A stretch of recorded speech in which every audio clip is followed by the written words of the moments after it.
Madison and the other framers understood that the articles were flawed, and everybody agreed with that. What they didn't agree was how far you should go in the direction of creating a vastly more powerful national government, and also a national government that was set up to be very far removed from populist influence. Most of us were taught the same story. The founders were wise, the Constitution was almost handed down from heaven, and anyone who opposed it was a crank or a villain. The real history is, as usual, messier, and it turns out to be a story about money, debt, and who gets to write the rules, which makes it exactly our kind of story. So, what if one of the greatest political achievements in history was also in part a reaction against democracy itself, a betrayal of the spirit of the revolution that was being unfairly imposed on the public by a wealthy elite? That's the argument that Michael Klarman makes in his book, Framers' Coup. He argues that the Constitution was not simply designed to create democracy, it was actually designed to constrain it. Bethany, when I think about the word coup, I think about generals with sunglasses, tanks, and blood in the street. The Philadelphia Convention was none of the above. So why does the title demean the founding fathers as deplorable golpistas?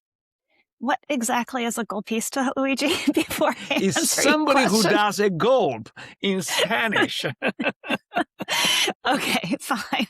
I'm betraying my ugly American lack of linguistic ability. All right, I think we should let Michael defend himself, but I think he uses the word coup in a subtler way to indicate a political transformation in which a relatively small elite changes constitutional rules in ways that increase its power and reduce the influence of existing democratic institutions. I will actually to start with the word coup. Bethany and I had some discussion about the use of this word, which is pretty strong. So, can you explain to our listener where do you come from? I can give you a very quick answer to that, which is that is in there because of the Oxford Marketing Department. So I'm not uncomfortable with the title. I think the founding is a coup in the sense that I think the framers managed to write and get adopted a constitution, which is not quite what most Americans wanted. But I was going to call it something else. There was a quotation from Benjamin Franklin talking about how passions and interests and some other things were what really produced the Constitution. So I was just trying to get away from the idea that this was abstract political theory and this was designed to be the best possible form of government. Rather, it was a set of people with a set of particular interests. But that was boring and it had too many words for the marketing department. So we ended up with the framers coup. Luigi and I both understand that, having lived through that process ourselves. I had a different definition for that I wanted to ask you about, which is what do you think democracy is? What is democratic? Well, it's not an uncontroversial term. It means in some sense that the people are going to control the government, but of course there are all sorts of qualifications. Nobody thinks that majorities get to do everything they want. They don't get to have a vote whether to enslave people. They don't have a vote on whether to segregate schools racially. There are lots of different forms of democracy. It can be more direct, less direct. You could have government by referendum. The framers thought democracy was actually a dirty word. They wanted a Republican form of government. And basically, the argument of the book is once the Constitution was up and running, the framers had designed it so that there would be as little populist influence on the national government as possible. So you do that through very long terms in office, indirect elections, very large constituencies, leaving out provisions for recall and instruction and mandatory rotation in office. You know, Hamilton's view was that as long as the people ratified the thing, you could have a lifetime tenured president, a lifetime tenured Senate, and that was consistent with the idea of Republican government.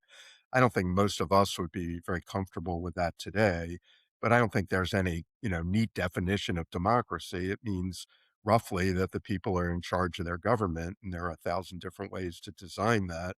I think we've moved quite far away from that in modern times, just in terms of how much money is dominating politics. I mean, the idea that people could spend $20 billion in a presidential election, or Elon Musk could spend $300 million to elect Donald Trump, who then put him in charge of something nobody'd ever heard of to gut the federal government. That's not really democracy, or Elon Musk spending $20 million to influence a Wisconsin state judicial contest. We've moved very far in the direction, even though it's ironic because, we talk about the populist right, which would purport to believe in, government by the people. But in fact, that's increasingly not what we have. You're not in the law and economics, but I'm sure you're familiar with the fact that in economics, we recognize that there are situations in which agents can freely choose an outcome that makes everybody worse off, like the infamous prisoner's dilemma. And reading your book, got the impression that James Madison was really clever in game theory, and he framed the ratification process in a way that maybe not everybody was forced to ratify, but kind of. I thought that part of the reason why you use the word coup, people were kind of forced into the ratification in a way that they didn't feel was completely free. Is that right, my reading, or am I overreading? There are a couple ways in which I think that's absolutely right. One thing they did was they changed the decision rule. So under the Articles of Confederation, you were supposed to have unanimity for any changes. And I think some people played along with the convention process on the assumption that everything would have to be ratified unanimously, or else they just wouldn't have participated. And the framers just changed the rules and they got away with it. They wrote a constitution they liked. They didn't think they were going to get a better one with another shot at it. So they tried to make it as easy to ratify as possible. And they said 9 states can put it into motion, and the other 4 states are then free to join or not. But that put tremendous pressure on the holdout states. So once you got to 9, it was almost inevitable you were going to get to 13 because the holdout states, for example, would be subject to trade discrimination. They were outside the country. They could be denied military protection. And maybe most importantly, they were cut out of the important decisions that would be made by the first Congress, including locating the national capital, which was worth a lot of hard currency to whichever state housed the capital. So that was a big factor in New York's ratification. New York was the capital at that time, and New York would obviously lose the capital if New York State refused to ratify. So, in that sense, changing the decision rule and just doing it kind of disingenuously and getting away with it. That was, one of the most astonishing parts of the struggle was they got away with it. The other thing is that Madison and the other framers understood that the articles were flawed, and everybody agreed with that. And so there should be changes, and almost everybody agreed, for example, that Congress needed to be given the power to adopt tariffs. Congress needed to be given the power to regulate foreign commerce because other countries were attacking American commerce, and the United States government didn't have the constitutional power to respond in kind. So everybody agreed you should amend the articles. What they didn't agree was how far you should go in the direction of creating a vastly more powerful national government, and also a national government that was set up to be very far removed from populist influence. And what the framers did, which is very clever, is they gave people a choice between the flawed articles and the Constitution. And then they desperately tried to avoid any effort at compromising on something in between. And they succeeded in doing that. And the way you would have gotten to some compromise on something in between, which would have been closer to, I think, where the median American voter was either if you had a second convention, which some people called for, right? We've written a constitution. We've now had a nationwide campaign investigating it, proposing amendments. Let's have a second convention. And the framers desperately tried to avoid that. And then the other way was that you could have some amendments antecedent to approval of the Constitution. And the Federalists, the people who supported ratification, desperately tried to avoid that as well. They said, oh no, you need to ratify and just take on good faith our promise that there will be amendments. You can't have antecedent amendments. And a lot of people thought, well, you'd have to be crazy to go along with your promise. Why don't we have some amendments first and then we'll vote? But the framers, I think, narrowly managed to head that off. So yes, forced is too strong a word, but they strongly influence the process in a way that I would say it's not genuine consent. It's artificial consent. is that thinkers throughout history, from Plato to Hobbes, have feared unbridled democracy, that it leads inevitably to tyranny. If, and maybe this is an incorrect interpretation, but if the articles were closer to unbridled democracy than the Constitution ultimately became, and the articles really didn't work, how much of the framers' response was a legitimate response to this fear of what could happen if they didn't temper this in some way? The articles are not really the problem, the democratic problem. It's the state constitutions and the state legislature. So the articles are problematic in the sense that they just don't create a very powerful national government. And the national government could issue requisitions, which are basically just requests for states to cough up money, but they had no coercive authority, and states treated the requisitions as voluntary. So the articles are a problem, but there are two different issues here. One is the lack of power in the national government, and the other is these democratic state constitutions that were adopted mostly in 1776, 1777, when the Revolutionary War was being fought. And the Revolutionary War is going to be fought by ordinary people serving as soldiers, and it might be hard to get ordinary people to fight as soldiers if they're not allowed to participate in governance. So the state constitutions were very democratic relative to really anything the world had seen. So in Massachusetts, for example, something like 90% of white males actually voted, which, in Great Britain at the time, my sense is 5% of, adult males would have been participating. So were the fears justified? Again, I think the articles were falling apart and everybody understood that, and that was a huge problem. If you couldn't raise money, you couldn't pay off the French loan that had enabled the country to win the war, you couldn't pay off the Dutch bankers. Nobody's going to lend the United States money if you don't pay your debts. You couldn't raise a navy so that the Barbary pilots were kidnapping American sailors, and the United States couldn't raise a navy to fight them. And it was an embarrassment. So that was clearly a problem. The question is more whether the fears of overly democratic government were really justified. And I think there are two different points I would make. One has to do with the debt relief and the paper money laws. So farmers were going bankrupt. We can talk about why. They turned to state legislatures for relief. State legislatures gave them that relief because most of the farmers voted and most people were farmers. So they did provide, for example, tax relief. You may not have to pay your taxes this year. You can pay them in tobacco rather than in gold. And they provided paper money land banks. And, critics just regard this as printing paper that's worthless. But actually, the paper money land banks were a pretty reasonable way to cope with the problem of recession in a cash poor society. So farmers were putting up collateral and they had to pay interest on the loans. And in many states, the paper didn't really depreciate that much. So James Madison just thought, remember, this is an era when there are only a couple banks in the entire country. In the South, there's no banking whatsoever. So this is a way for the government to lend farmers some money because otherwise they're going bankrupt and they can't pay back their creditors.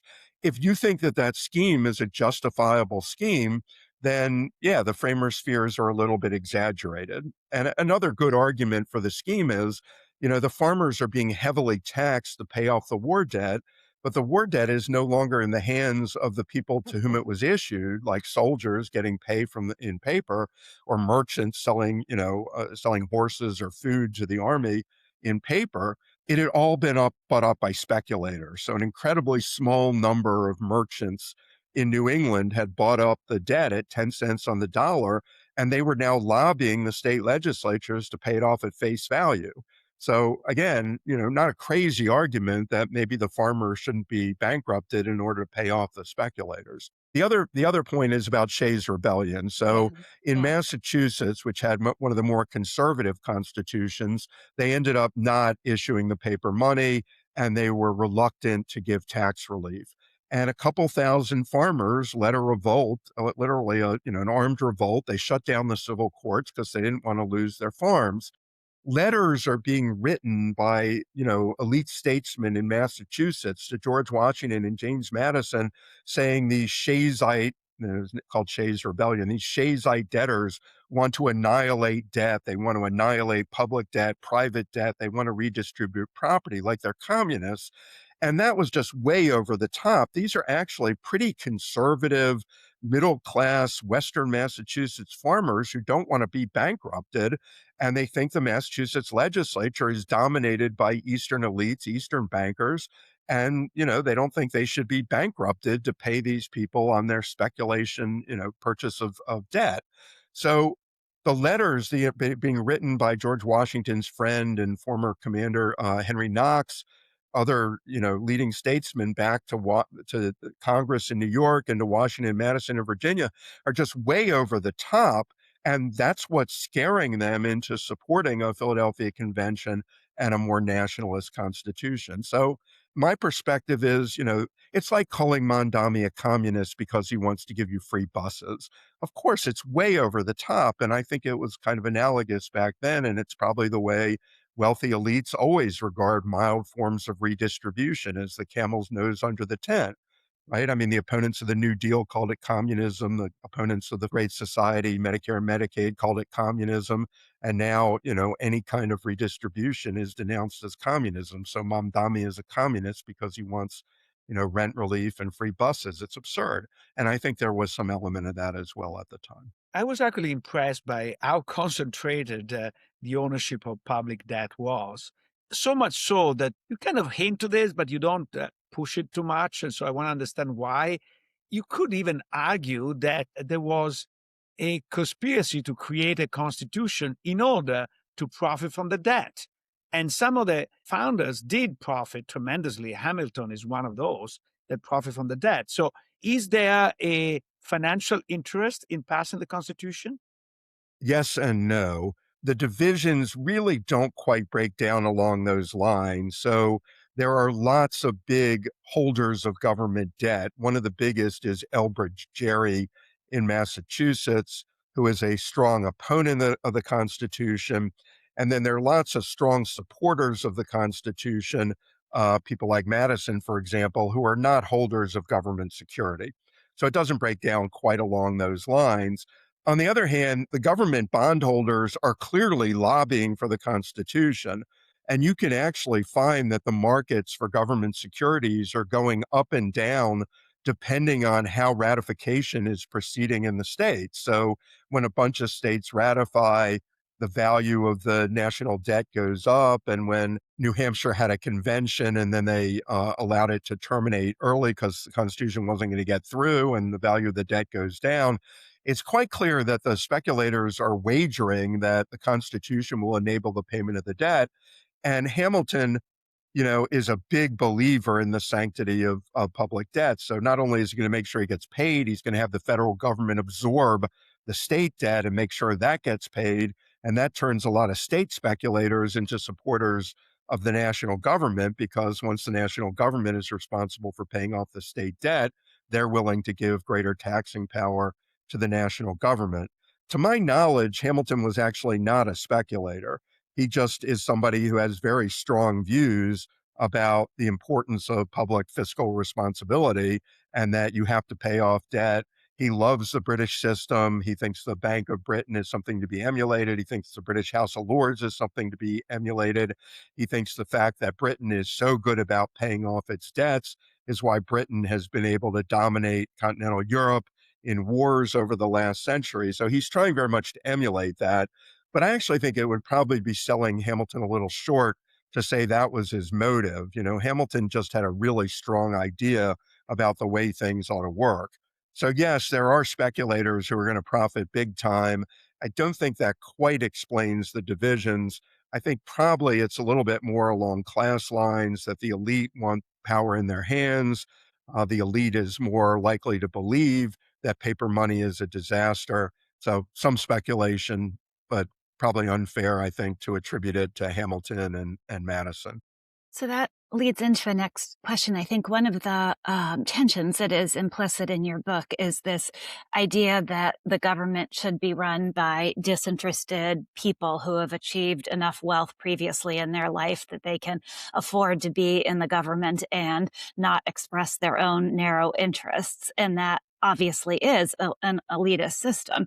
And there's always been this contra argument that this promotion of private interests is what politics should be about instead. Obviously, in current times, especially with the rise of lobbying with our current president, we're in an era where it is all about the promotion of private interests. How do you think about that tension? It's a great question. Let me break it into two different parts. I mean, one is the idea, should government promote the public interest, or is interest group pluralism a normatively attractive thing? And the other is a view whether there really are a class of disinterested people and whether there's any correlation between that and wealth. So I think all the framers believed that government should promote the public interest. That's a big part of American history. It's really not. I think, I guess you get some statements, in the early 20th century that what's good for General Motors is good for the country. And then you get political scientists, writing in the 1950s saying, well, interest group pluralism is all we have. And because there's so many interest groups, they'll break against each other and you'll emerge with something that's more in the public interest. And then some of them even invoke Madison's Federalist 10 for that proposition, but that's a misreading of Federalist 10. What Madison thought was in a large geographic area, there'd be a greater diversity of interests, so they would clash, and then maybe when they clashed and fell apart, you could have somebody genuinely pursuing the public interest. But I don't think at the founding or for many, many decades afterwards, there were many Americans who would have openly identified as a good thing the idea that government just pursued the interests of some private entity. So all of Jacksonian democracy, which swept the country, beginning in the early 19th century and remained pretty much hegemonic until the 1850s, the whole idea of Jacksonian democracy was that a wealthy group had taken control of the national government, people like stockholders in the national bank, and that we needed to get government back to the idea of promoting the public interest. Okay, so Madison clearly believes in the public interest, but he also believes that the people who will pursue that public interest, as you said, are the wealthy elite who've got it made and don't need to worry about, kind of commercial interests. They can think about what's good for the country. That's just that's just an association between people and a kind of attractive, whitewashed view of themselves, which probably throughout history people have always held, right? People can believe anything good about themselves. Most people who held slaves thought they were doing the world a good thing, including the slaves, by educating and Christianizing them. Slavery is a welfare system. It provided for young people and old people, unlike, capitalist industrialism, which chewed people up and spat them out. Anybody can convince that anything, I think, that's in their interest is actually in the interest of the general good.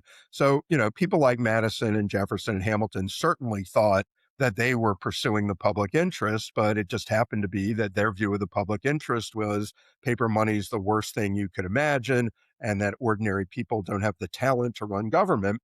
And their opponents, the anti-federalists, which is a name given to the people who opposed ratification, they didn't believe that, right? They were much more democratic, and they think the average barkeeper or blacksmith or carpenter had the basic sense and experience to run government. They could participate in government. Government should consist of ordinary people as much as wealthy people. So that was a more modern view.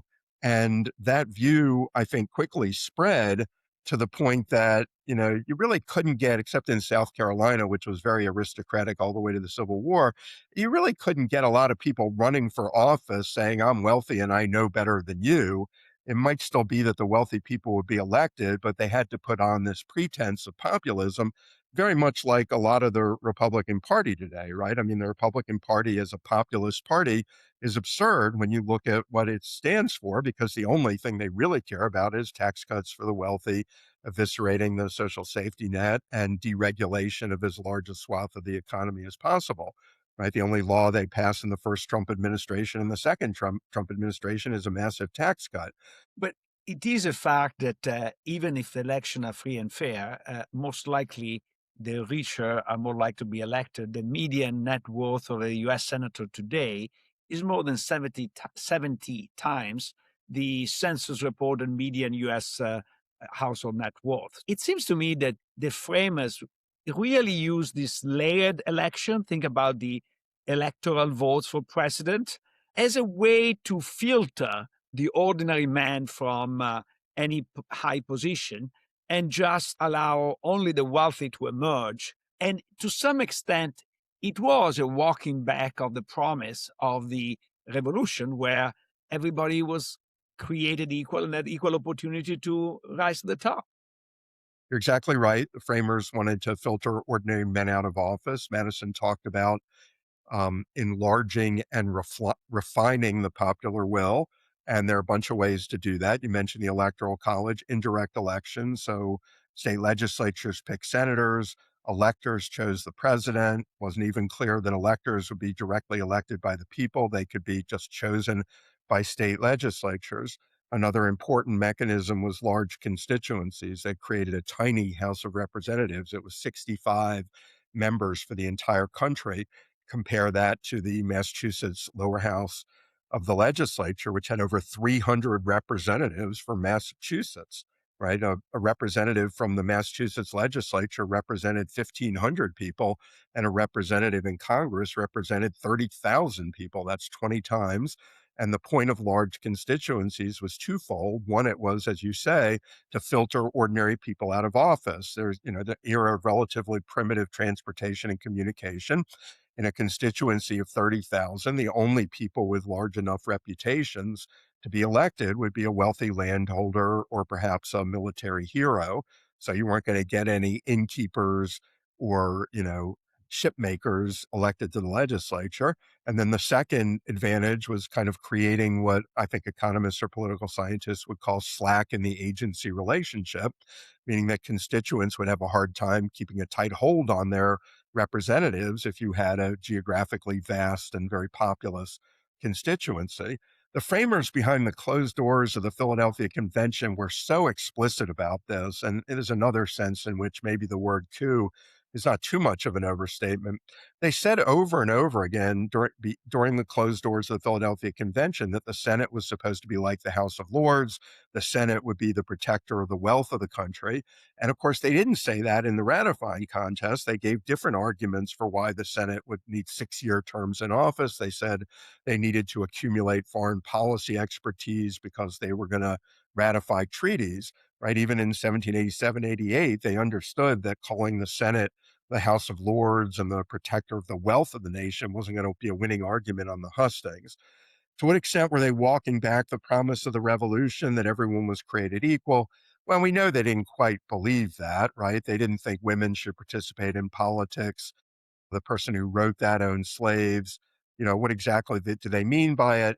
They meant that Americans were as good as the British, and Americans should have a role in how they were governed, and you shouldn't tax them without their consent. There's some great letters written while the state constitutions are being written around 1776, 1777 by elite statesmen who are horrified by how far they're moving in a democratic direction. And again, the reason they're doing that is during wartime.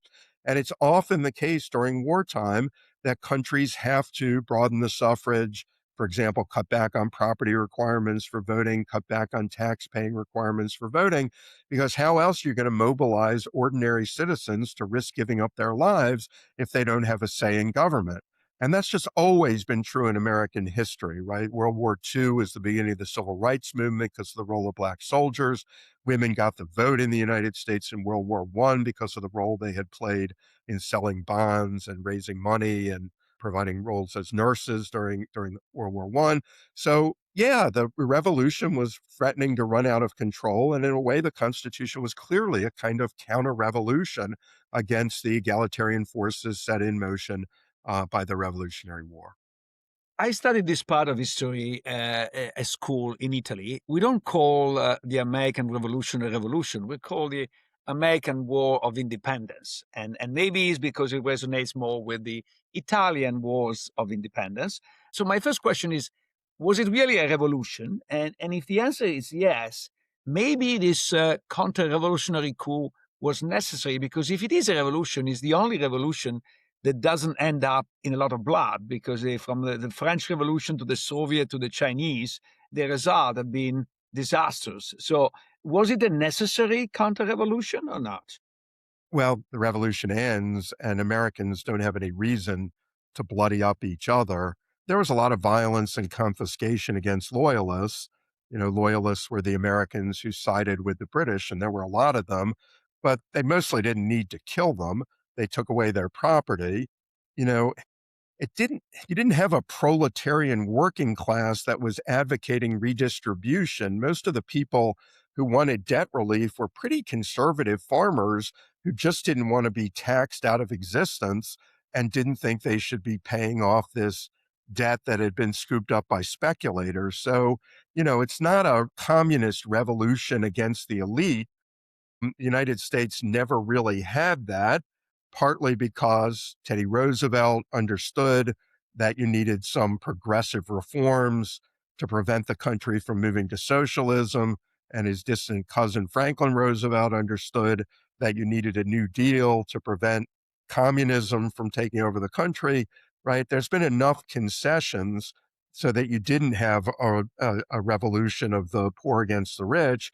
And, the reason why I think most political scientists would say this is not controversial, the reason why you never had socialism genuinely prosper in the United States is because you had this big divide in the working class. And it wasn't just black against white, although that was the most salient divide.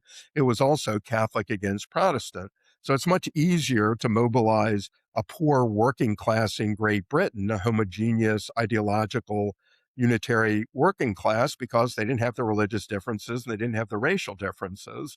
Was a counter-revolutionary coup necessary? I think now we're actually getting closer to the point that if we don't do something to make the plot of ordinary working people better, the country is falling apart at the seams. And I think that's going to require dramatic economic reform. And to get dramatic economic reform, you're going to need dramatic political reform. I think if the United States doesn't become more like Northern Europe, more like Norway and Sweden, where, you take care of ordinary working class people so they don't become fascistic, I think we're in a lot of trouble, and we're already pretty clearly in a lot of trouble. I mean, the damage that the Trump administration has done is enormous. I'm not sure all of it is remediable. I don't think you can fix NATO ever. I think the United States has given a tremendous leg up to China. I don't know why any other country would ever trust us in a trade agreement. I don't think you can undermine the brain drain that's going to go on because of the federal government's assault on science and universities. You know, I, we maybe we'll get one shot to do the dramatic things that are necessary, but if we don't provide, free childcare, free community college, universal health care, I think the country doesn't have a very bright future. Historically, maybe you didn't need to do those things, but the last 50 years has shown not only the most enormous wealth disparities in history, but also that the wealthy people seem pretty oblivious to the idea that ordinary working people are just not going to take their lives getting worse and worse without resorting to extreme measures, right? The extreme measure on the right is voting for Donald Trump, and the extreme measure on the left is, voting for some sort of socialist redistribution. How much of an overstatement is it to say that you'd argue that all of American history has been the pursuit of somewhat narrow financial interests cloaked in grander aims? The Revolutionary War, I think, is fairly seen as Americans not wanting to pay higher taxes and stating these grand principles: all men are created equal and we believe in human rights and so forth. But basically, Americans were being taxed heavily in the 1760s to repay Britain for the costs of the French and Indian War. And Americans don't ever want to pay taxes. And a lot of fight over the Constitution was the two sides saying, if you ratify the Constitution or if you don't ratify the Constitution, your tax is going to go up.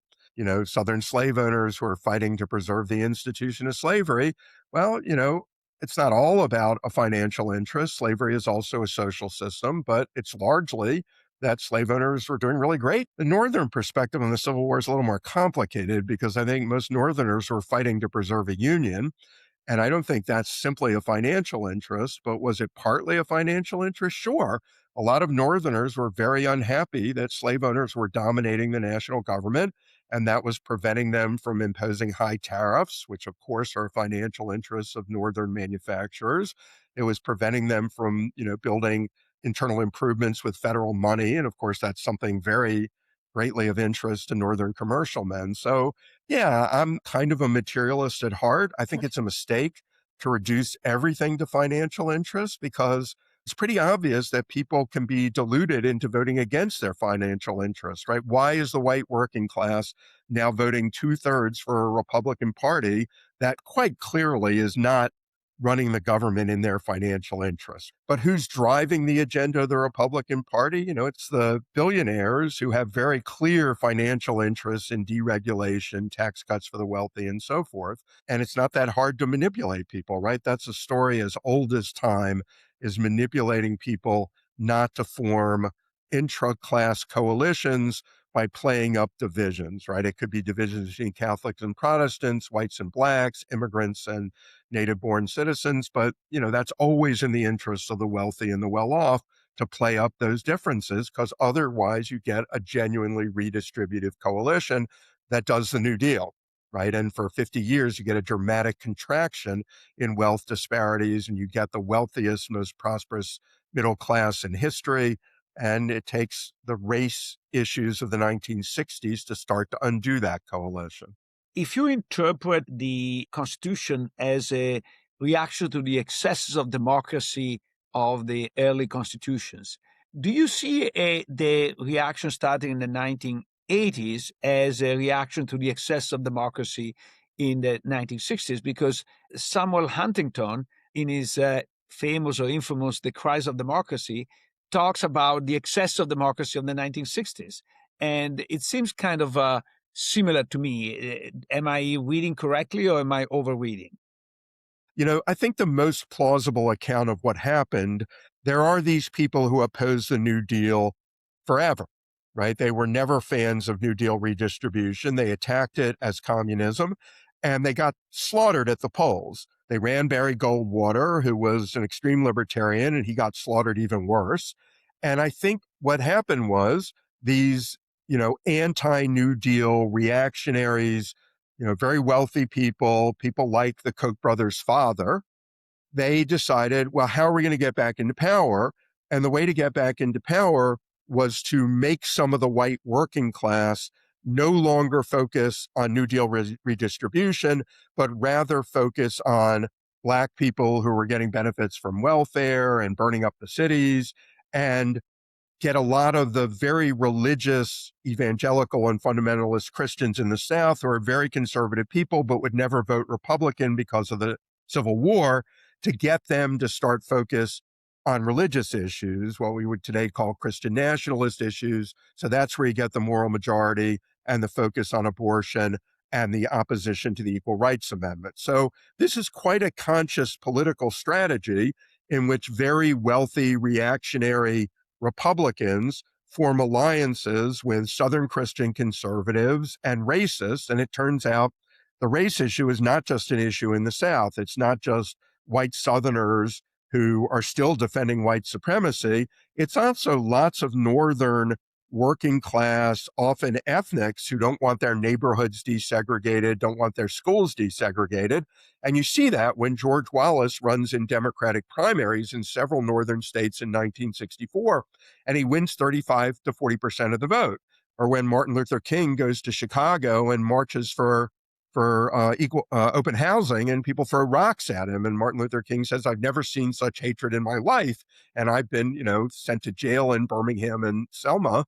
So, an excess of democracy, yes, in the sense that excess democracy gave you the New Deal, gave you the Great Society, and part of the coalition that's mobilizing against that doesn't want those things. Also, an excess of democracy in that you finally turn the United States into a real democracy, that for the first time, when Black people are actually allowed to vote, race was absolutely critical to Ronald Reagan's coalition. But who's driving it, right? It's the financial interests that want the massive tax cuts right? I mean, you would know better than I, but the top tax rates go down, to the high 30s. They had been in the 90s in the 1940s, massive cuts to tax rates, gutting welfare in the 1980s and 1990s. They tried to gut the Voting Rights Act, but they couldn't do it. So the Supreme Court has done it for them. But yeah, I mean, an excess of democracy in the sense that we now have a democracy where Black people are equal. So we're going to have to do something about that. So, in my day job, I'm actually a finance professor. So, I know that your brother, Seth Klarman, is a very shrewd investor. He's actually a billionaire, and he invests in distressed debt that resemble a lot what the early financiers were doing during the time of the Constitutional Convention. First of all, I would like to be a fly on the wall at Thanksgiving, but how do you go along, and what is the conversation you have at Thanksgiving? My brother is my hero because he is one of the most prominent defenders of democracy in the country right now, and I think he does that at some risk. I don't think I want to say more about that. Traditionally, his politics are not nearly as far left as mine, but he recognizes the threat that today's Republican Party poses to democracy and the threat that Donald Trump poses to the rule of law.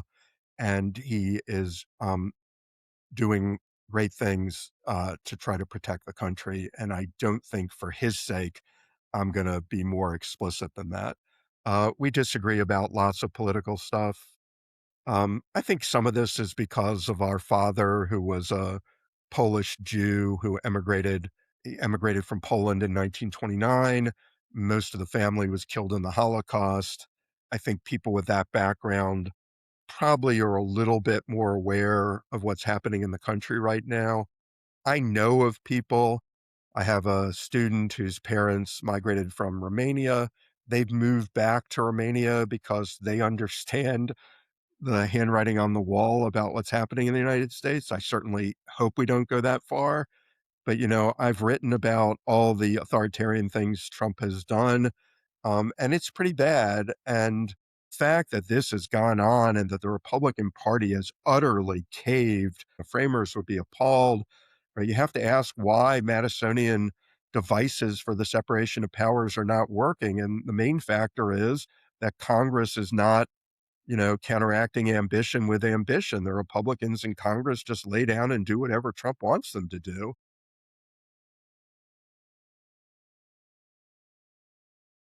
I really appreciated his nuance in response to our questions about the founding fathers and their views of debt and whether it really was all done just to advantage them. And it obviously is nowhere near that simplistic. I think it was important that he pointed out that Hamilton and Madison were not debt owners and they were not trying to enrich themselves. And that's far too narrow and cynical a reading of all of this. But he is obviously in a place overall that is a pretty extreme place in terms of his fears for the future and his views of where we've gone wrong.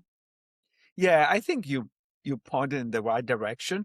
There's a incredible disconnect between the balance of his statements in historical context and the lack of balance in his statements about the current situation. This is I'm not trying to defend President Trump, but I think he takes a very extremist view of everything, and he doesn't on an historical ground. So I think it's an interesting contrast.